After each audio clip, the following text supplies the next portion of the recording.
सलाम, नमस्ते, सत श्री अकाल। मैं हूं रजा और आप देख रहे हैं रजाग्राफी की middle east special report. Iran ने अपनी ताकत 200 गुना बढ़ाने का फैसला किया है। ईरान के पास पहले से ही ऐसे ड्रोन, ऐसे हथियार, ऐसी मिसाइलें हैं जिसका वो दावा कर रहा है कि अब तक दुनिया के सामने हमने रखी ही नहीं है और दुनिया को दिखाई ही नहीं है।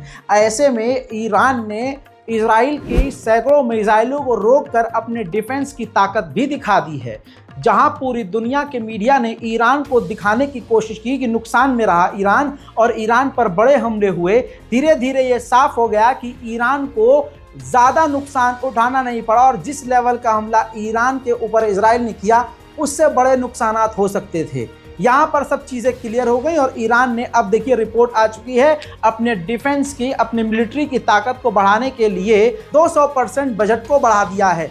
जी हाँ, अपनी ताकत, अपनी सेना, अपने हथियार, अपने डिफेंस पर अब पहले से ज़्यादा कितना 200% परसेंटेज की बात हो रही है। 1%, 2%, 3%, बल्कि यूँ कहूँ डबल कर दी है ताकत, डबल से ट्रिपल कर दी है। 200% अब उसने अपनी डिफेंस के ऊपर खर्च करने का जो बजट है बढ़ा दिया है। वहीं आप समझ सकते हैं कि ईरान अंदर ही अंदर कितनी ताकत रखता है।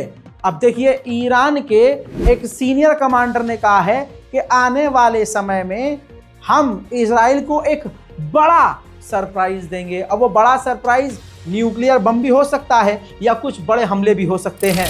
वहीं मेरे दोस्तों, ईरान के विदेश मंत्री ने भी ऑफिशियली बयान दिया है कि हम इजराइल को वैसे ही जवाब देंगे जैसा हमने पास्ट में जवाब दिया है।